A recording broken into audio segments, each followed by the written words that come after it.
Hello, everyone. Thank you for joining us.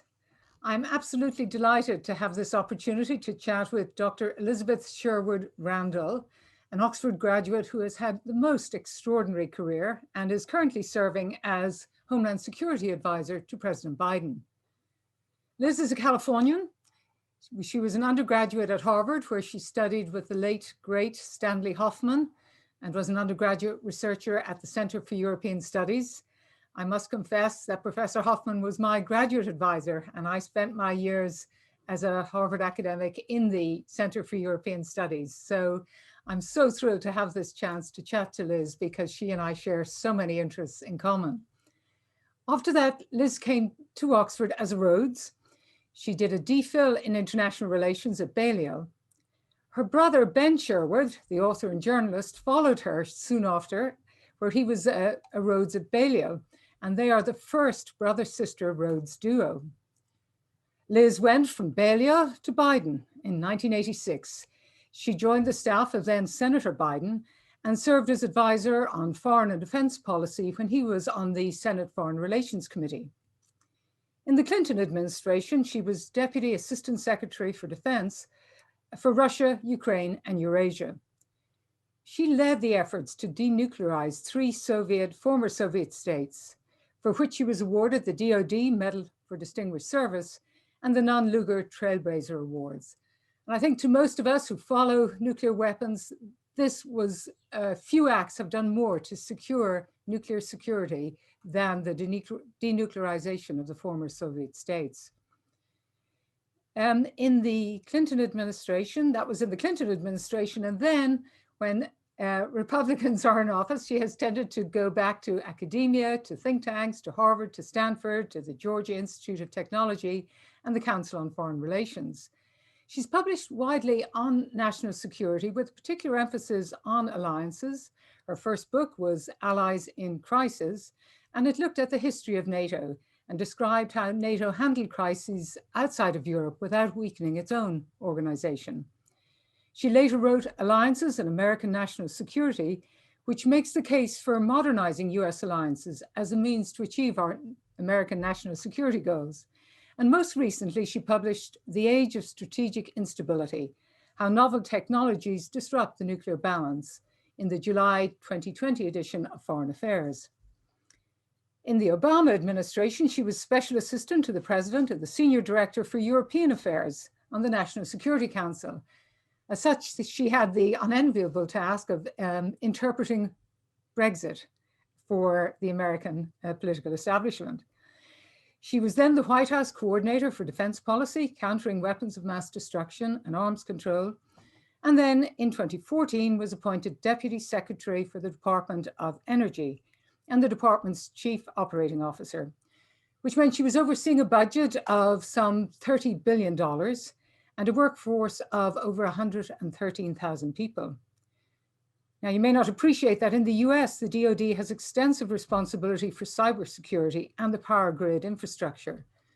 When she was appointed by Vice President Biden, as he swore her in, he said, "There are two things you figure out about Liz very quickly. One, she's tougher than you.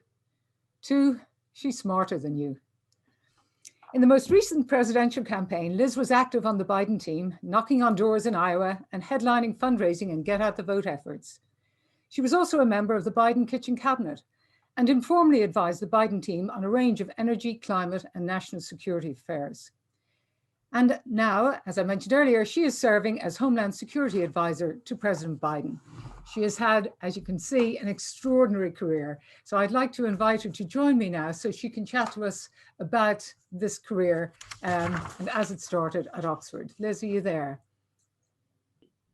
Thank you for joining me, and thank you for taking this time to talk to Oxford alums. I know in your current role, you have many demands upon your time, so we're very grateful to you. Can I start not quite at the beginning, but early on? You came to Oxford from Harvard. How was that different? How was the education at Oxford different from what you'd had at Harvard? Well, first of all, Louise, Vice-Chancellor, Professor Richardson, it's such a joy to be here with you. And as you described our intersection at Harvard under the tutelage of the great late Stanley Hoffman, it brought back many happy memories of the years there as an undergraduate. And the contrast to Oxford was quite significant. I was involved at Harvard in studying international relations in the social studies program. And I was quite interested as a young woman in trying to apply my learning to problems of public consequence. This was something that Stanley inspired in me early on, and I was very motivated to try to make a contribution in the policy world when I was finished with my education.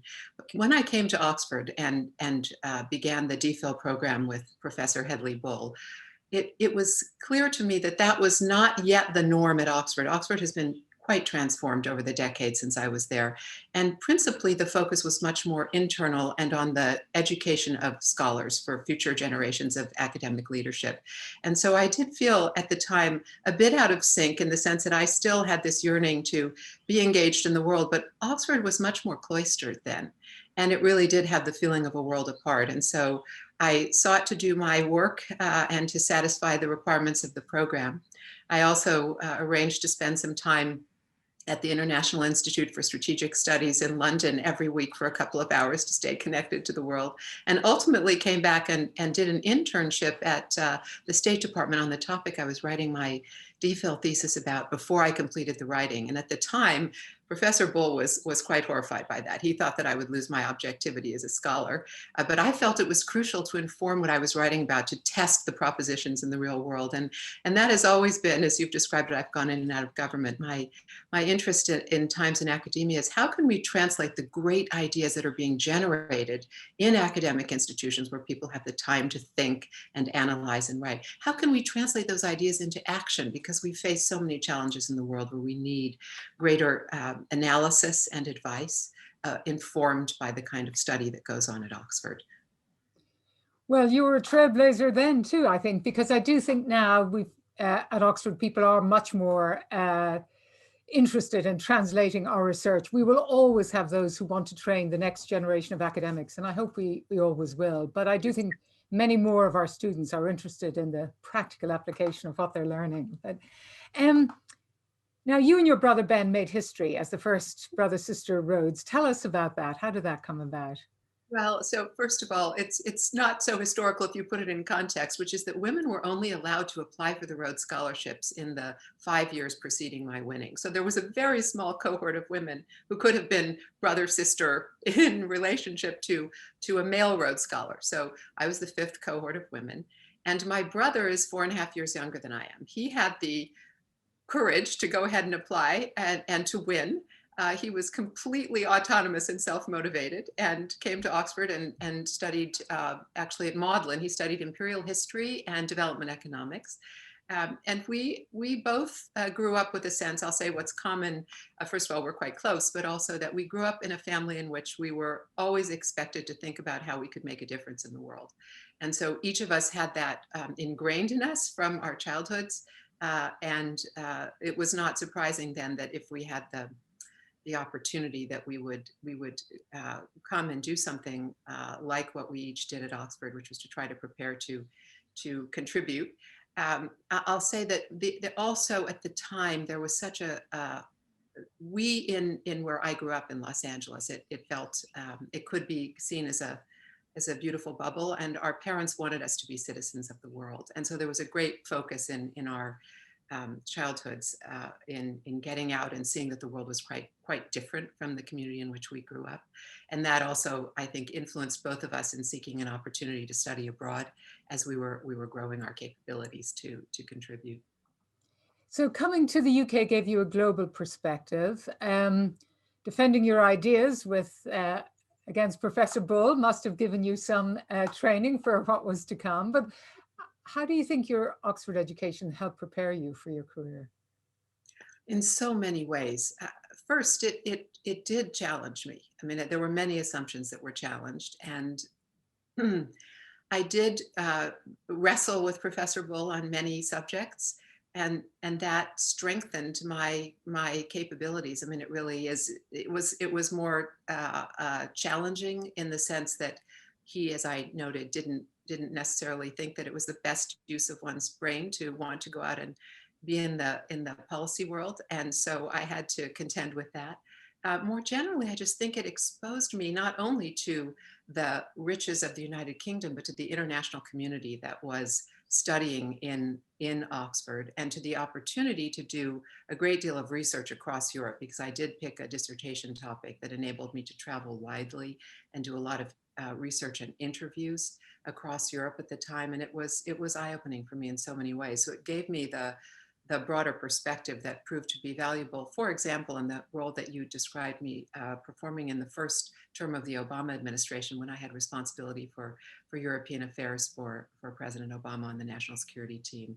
And there, I think a familiarity with the range of perspectives and cultures, histories in Europe proved fundamental to my ability to be an effective analyst and policy guide as we were thinking through the opportunities we had to work closely with our closest allies to tackle not only challenges within Europe, but also beyond.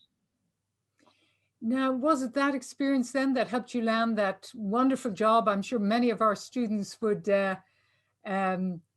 they say here, give their eye teeth to land a job advising a senator on the Foreign Relations Committee. How did that first job come about? Well, I had completed my DPhil and I was looking for a role in Washington. And I had mentioned earlier in this conversation that I had done an internship at the State Department to see if I could prove that what I was writing about would be actionable in the real world, or were my ideas divorced from that reality. And the person I served as an intern was the Assistant Secretary of State for European Affairs. His name was Richard Burt. And when I was done with the dissertation, Rick knew that I was looking for an opportunity to serve. And he, as the Assistant Secretary for European Affairs, had testified before the Senate Foreign Relations Committee, where Senator Biden was a leading voice on European matters. And so Rick contacted Senator Biden and said, there's a young woman who's worked for me, who's just finished her Oxford DPhil and is interested in finding an opportunity to work on the Hill. And fortunately, Senator Biden was then looking for somebody. It is, I will say, it's that service in the Congress was crucial to me as well. And for those who are thinking about career paths, although I ultimately have spent most of my time in the executive branch, learning how our Congress worked and did not work was a very important contribution to my understanding of how to be effective as a policymaker, because of course we live in a democracy and the legislative branch has huge influence over the conduct of our foreign relations. And so that time was quite valuable. And in addition, as you noted, it was for a senator who is now our president. And I must say that when I saw him on the first day of the new administration, I felt this sense of wonder that it was possible that I, as a young woman, starting out with him when I was 26, having just completed my education, could be serving him now as president. It just seemed literally miraculous. It's wonderful. And you've written extensively on alliances. Now, President Trump made no secret of the fact that he didn't value America's alliances. How would you assess the damage that has been done to America's alliances in the 4 years of the Trump administration? Well, we are still doing that damage assessment. It was unfathomable to me as a citizen and as someone who had worked so long to build our alliances, because we have a unique network of alliances in the world. No other country has the alliances that we have in the history of working closely with others to achieve shared goals, standing on our shared values. And so watching the destruction of so much of that was very difficult. I think the breaking of trust is the hardest thing, and we can put that in very personal terms. When we're in personal relationships in which somebody violates our trust and acts in ways that are inconsistent with our shared values, it's hard to rebuild that trust. And the person who has done that breaking has to work hard. And now we have to work hard to earn again the trust of the world for our leadership on a variety of issues where my assessment is that the world needs American leadership, and that we find in our conversations with our closest allies a real yearning for a restoration of that kind of bond that allows us to trust each other and work together on some of the world's hardest problems, whether it is tackling climate change, preventing nuclear proliferation, which you noted I've worked on, dealing with the challenges of instability terrorist spread in areas of the world which can both devastate communities and also threaten our interests and our homelands. We have a wide range of matters we need to tackle. Most recently, of course, trying to find a way to deal with this global pandemic. And the absence of the United States on the world stage in playing a leadership role in the global pandemic, I think significantly impacted our ability to tackle it successfully. And now we are working very hard to return to that position in which we can mobilize effort and provide the kinds of solutions that America has been known for bringing to the world. Thank you. Now, I don't want to make any facile comparisons between the UK and the US, but we in the UK have had our own disjuncture recently in that we reversed a long-standing policy of membership of the EU. Now, you were advising the White House on European affairs while we were going through the storm and drang of the Brexit vote. And I think it's fair to say many of us, myself included, were surprised by the result. Were you surprised? And how did you explain it, this decision, to others in the White House? Well, we're all dealing with similar challenges in our populations.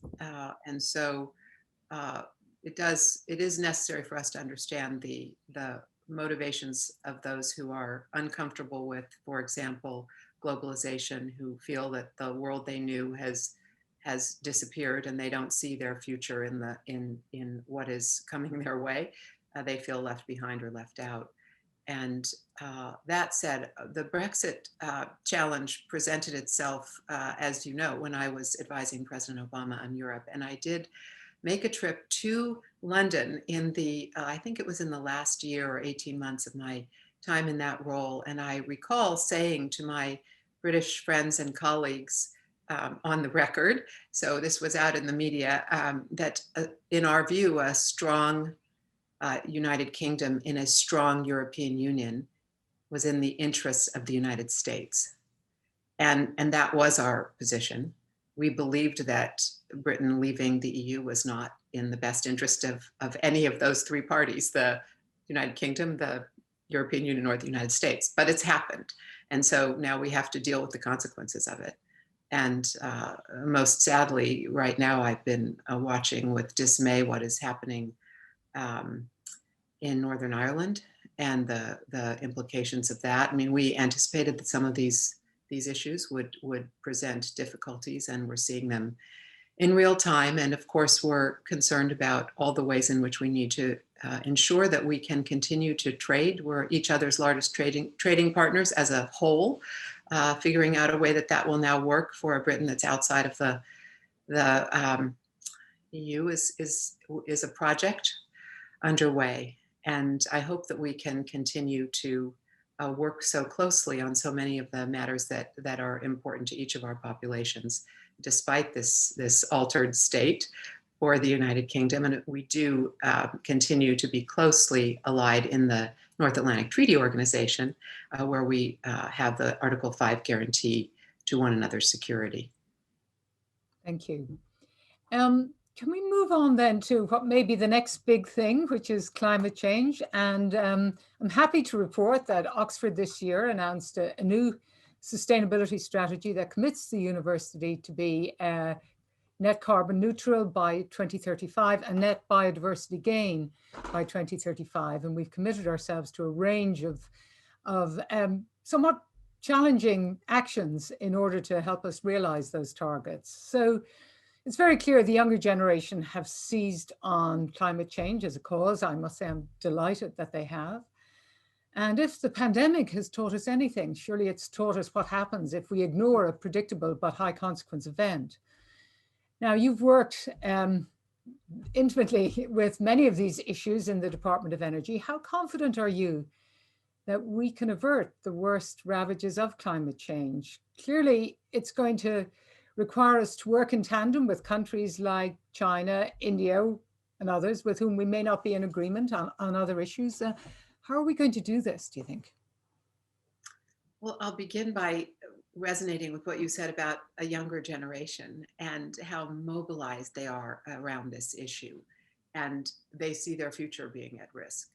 Indeed, one of my sons is a budding climate scientist getting a PhD at Stanford, working on some of the toughest problems on the technology front to enable us to manage some of the consequences of how we generate energy. Um, I do believe that we will continue to face consequences of our failure to move quickly enough in the foreseeable future. That is inevitable because we already see the consequences of climate change in extreme weather around the world, which has enormous implications for communities, for citizens. And that was something that climate scientists were predicting more than a decade ago. And so we have to deal with the mitigation dimension as we move forward as aggressively as it is possible to move on the efforts that are now underway again with America back in the game, with you hosting the next important climate summit, the next COP meeting in Glasgow, and with a real push to be even more ambitious than we were for Paris, and to get the initiatives underway on multiple fronts to effectively meet the needs of the planet. And that will involve finding the technology solutions that will allow us to electrify so many populations that still are without electricity. To me, that is one of the ways in which we really have to address this challenge, is that in countries that are still on a very steep development trajectory, if we don't help them to bring electricity to their people to meet their economic growth needs in a way that is planet healthy, we can't make it. And so it's an obligation for us, those of us who have the capacity to do the technology development and to do the analysis with those countries as partners of what their energy needs are for the future and help them to deploy those technologies. That is critical to our success. And it's an important dimension of the kind of bilateral cooperation that was terminated by the Trump administration, but which we are restarting and intend to lean into to ensure that we can help others to get where we all need to go together. Thank you. Let me turn to another big issue. I know we're covering all the very big issues in very short period of time, but you've been intimately involved throughout your career in nuclear security. And again, the work in denuclearizing the former Soviet republics was simply critical to enhancing all our nuclear security. Talks are, we hope, resuming to try to get the Iran nuclear deal back on track. Do you think that will make a big difference, or where do you see the biggest threats to our nuclear security coming from today? The nuclear security threat is a much more diverse threat than it was when I first began my work in this field, when it was only US Soviet. Really, truly, that was what I had to learn about: the Soviet arsenal, the US arsenal, how we would deter each other. It was a more limited set of challenges. We now have a number of additional countries that have nuclear weapons that are of significance. And some of those countries are countries that we have concerns about with respect to nuclear security. That is the actual security of their fissile materials, the way in which they could be accessed by non-state actors, and what the consequences of that could be. So I would say that there are multiple fronts on which we need to work, and I'll just list them quickly. One is in the relationship among the leading powers in nuclear security, those who have the most advanced arsenals and the most advanced delivery systems. So the United States, Russia, and China are countries which really need to think carefully about how we now use new technologies, because the evolution of our capabilities has created what I wrote about in that piece that you mentioned in Foreign Affairs last summer, which is the threat of strategic instability. That is, that we don't keep each other in check through perceived effective deterrence, and that actually some of the capabilities that have been developed in hypersonics, in cyber, in space, in bio, some of those could create new imbalances in the perception of being able to deter, such that it would cause an incentive to act first. And that's very destabilizing. So we have a lot of work to do on that front, and it's work that our administration will lead on. We also have work to do in restoring some of the regimes that were dismantled by the previous administration. You mentioned the Iran nuclear agreement, which I was deeply involved in supporting. And indeed, the Department of Energy had the responsibility for implementation of the agreement and holding the Iranians accountable for their commitments and verifying that their commitments were being fulfilled. And they were fulfilling their commitments up until the time that the Trump administration withdrew and then began to penalize countries for cooperating with Iran in implementation.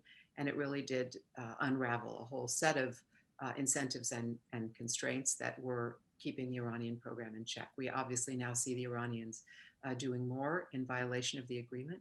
And our administration's position is that we'd like to restore the work that was done and build on it for security among all those countries that have a stake in a non-nuclear Iran. And that is work that's underway. You can see in the news that we've had a team in Vienna with our European colleagues and others in conversations around how to advance the goal of returning to a strong agreement with Iran. We also have the North Korean challenge. We have issues with respect to Russia. Fortunately, we did extend New START as one of the first acts of the new administration. So we have 5 years on that last remaining agreement with the Russians on strategic weapons. And much more work to be done, just to go back to the first point I made about the proliferation challenge, much more work to be done on nuclear security as well, in the sense of securing fissile materials that exist in various places around the world from access by terrorists, for example, preventing them from getting fissile material or radiological material that could endanger citizens everywhere. So that will be a priority for those of us working in our administration, working closely with allies. Some of these issues I've already had consultations with my British counterparts. Well, many of us here wishing you luck with that. Can I ask you though, whether you think, if you could link these last two subjects, so sustainability and nuclear power, there is an argument that nuclear energy could be one of the ways to replace our reliance on fossil fuels. I mean, do you see a trade-off between our desire to prevent nuclear proliferation and our desire to avoid a climate crisis? So there's been an evolution on this front over the years, and increasingly the environmental groups have recognized that it will be necessary to deploy more nuclear power in the world, civil nuclear power, to achieve our climate goals, because nuclear power can provide the baseload power that we need to enable us to also use then variable sources like wind and solar effectively to manage a grid. The challenge is that if you don't attach the sale of nuclear technology to agreements governing whether the material that is generated through nuclear power programs will be enriched or reprocessed, you do have a danger of the proliferation of those materials that I was talking about, the need to lock down. Traditionally, the United States has been a purveyor of nuclear, civil nuclear arrangements and technology with those strictures attached. And so long as our nuclear industry was strong and capable, that was the pervasive model in the world. Our nuclear industry has weakened over the last years, and we are not as effective in selling our nuclear technologies around the world. It's our goal in this administration to revitalize that industry, to use the technology and innovation underway in our national laboratories and in our industries to bring those solutions to the world, so that we can ensure that when we sell nuclear power, when we encourage countries to use nuclear power and then provide the technology to do so, that it doesn't contribute to nuclear proliferation. Thank you. And one of the things we are celebrating this year in Oxford is the centenary of the admission of women, 1920. The 2021 academic year was the first time that women could matriculate and become, or graduate from Oxford, and first time they could become full members. You're a woman in a field that has traditionally been dominated by men. How far have women really come, do you think, in this past century? Well, I think we've come a long way. When I was at Oxford in the early 80s, you already had a female prime minister. We had not yet had, and we still have not yet had, a female president, though we now have our first female vice president, of course. In my field of work, when I began, and through many years, there were no women at the table. And I never had a female mentor or professor. I was very fortunate to have male professors and mentors who opened doors for me. And Joe Biden was an early one of those people who hired women to do jobs that traditionally men had not done. There were not very many female foreign and defense policy advisors on the Hill in 1986 when I first went to work for him. And I think one of the things, I'll come back to what you asked me earlier about what I took from Oxford. I mean, having the foundation of an education as strong and rigorous as what I had received both at Harvard and then at Oxford was essential to my being able to earn a place in a field that was so male dominated, because really the questions were, are they capable of doing this? Do they have the stuff? And I had to stand on that training and the rigor of the gauntlet that you run to achieve a Oxford DPhil, for example. Those challenging debates with Stanley Hoffman, then with Hedley Bull and Michael Howard, another great mind who was one of my DPhil examiners at schools in Oxford when I went through that process. I mean, there were so many ways in which that kind of preparation enabled me to finally get to a table where I could summon the strength to be the sole woman and to, I hope, have blazed a trail for others. Now I will say I see so many women at the table, young women who have never seen a table where it's unusual to be the only woman. I felt in the moments when I first did it, just the honor and the responsibility to prove that I was worthy enough that others would have a place too. And now it feels there's a great sisterhood of women who work on nuclear security, who work on defense policy, who work in the places in which women were not previously working. We still have work to do in so many ways on diversity in other dimensions, and that's one of the big projects ahead of us. Something we're very actively involved in our administration and in trying to again restore American leadership in the world, and what we value and how we recognize the diversity that is necessary to be fully taking advantage of all the strengths of our populations. Well, we are almost out of time, but I can't resist asking you this one last question. Mm-hmm. What if you were to return to Oxford on a mid-career Rhodes next year? What would you study? Oh gosh, such a great question. I mean, we have to think of who we are now in contrast to who we were when I was 21 and I won a Rhodes Scholarship, which was such a gift. And how Oxford has changed too. I mean, if I could be a person with the intellectual capability, I would come to Oxford and study physics because I have so admired the capability of brains who are great scientists and who have studied physics, and they have hugely rigorous minds, deep insight. That would be something I would have wished I could have done. I didn't know it then. Now I'll say that, but truthfully, I don't have that kind of mind. So we'll say, what would I do if I came to Oxford now? I think I might study law. That would be one scenario, because I have found that the foundations of study of law have had greater and greater value in what I do now. So for example, as I think about a number of the issues on my plate as Homeland Security Advisor to the President, much of this involves work with the Department of Justice, and with considering the laws that govern our conduct both at home and around the world. Another thing I might do, which again, I did some of at Oxford, but with the benefit of hindsight, I think I would have liked to do even more. I might have studied history, just gotten a straight up degree in history, because I think there's no time in your life where you get the opportunity to read as you do when you are a graduate student on a Rhodes Scholarship. And I might have read as many books in the Bodleian as I could possibly have read in great history in all its dimensions, and just carried that with me through life, because I think it can inform your perspective. But when you're young, you may be impatient to get out in the world, as I was, and you didn't know better. So I studied international relations and thankfully read a lot of history in that context. So I did have the chance to spend a great deal of time in the Bodleian. Well, you make a powerful case that we should have a mid-career Rhodes. I'd love to. Yeah. So, great. Dr. Sherwood-Randall, thank you so much for spending time with us today. You're really an inspiration to all graduates of Oxford. And I know there are people listening who are cheering on your work and that of the new administration. And as you say, you mentioned a moment ago, America is back in the game. And that's a wonderful metaphor for how we all feel about American getting back in the game at the moment. So and wish you all the best in your work in the Biden administration. So thank you for joining us. We're proud of you. Vice-Chancellor, thank you. And I just want to say to everybody who is listening, I mean, we cannot solve any problems alone. One of the things we know today, and we can go back to discussion of the pandemic, is that we have to stand together in tackling the world's problems.